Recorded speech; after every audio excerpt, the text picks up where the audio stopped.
The package that policymakers put together on Sunday should be enough, really. They effectively came out and said that all depositors will be made whole. And they provided a lending vehicle to banks so that banks don't have to crystallize losses that are sitting on their balance sheet.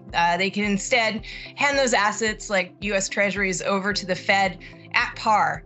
Which means, again, that they don't have to take losses on them. That was part of what led to the downfall of Silicon Valley Bank. So what the Fed, the Treasury Department, and the FDIC have put together should really stem contagion from the financial instability we've seen over the past couple of days.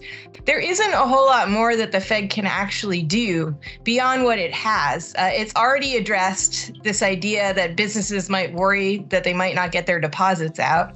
It's already addressed the other issue that banks could end up having to sell assets at a huge loss in order to redeem those deposits.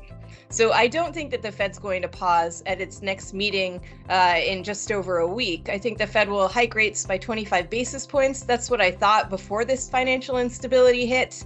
So I think ultimately policymakers have done what they need to do. It might just take a little while for that to really feed through the markets. One thing I do think we can expect going forward, though, is more regulation for smaller banks.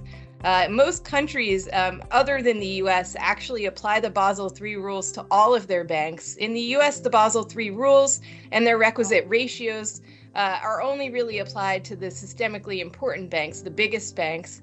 Community banks in the US have a pretty strong lobby, so they've pushed back on having to sign up for those ratios. I think that will change now.